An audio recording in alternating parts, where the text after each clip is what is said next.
Mutfak tüpü onların gaz açık oluyor. Evet. O tutuşunca mutfak tüpü üzerine, kapatıyor değil mi? aynen. Su atıyor. Su atınca alev daha da çok aynen şey oluyor. Tamam. Em hatin davet tedavi işime ketya. İro inşallah tüy taburcu gibi her emalet. Tüy devam etti, tüy hareket etti, tüy dermanı koy.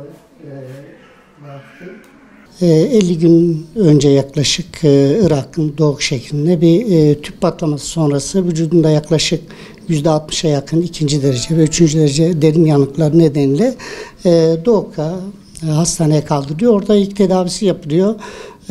Hastanın yanık alanlarının çok fazla olduğu ve yanığın derin olduğu, bu nedenle ölüm ihtimalinin yüksek olduğu söylenmesi üzerine hastada Hakkari'ye, oradan da hastanemize geldi. Kabul ettik. Hastamız ilk geldiğinde genel durumu kötüydü.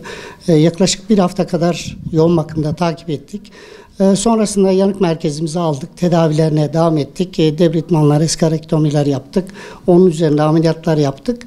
50 günü aşkın bir tedavi sürecimiz oldu. Bugün artık hastamızın yaralarını iyileşmiş bir halde taburcu edeceğiz. Memleketine uğurlayacağız. Umarız bir daha böyle bir kaza yaşanmaz.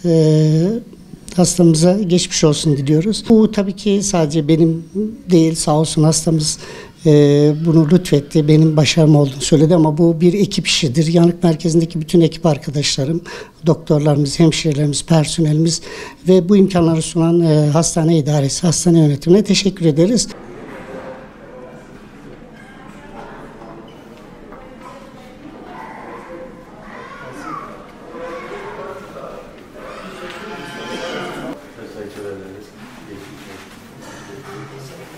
Teşekkürler.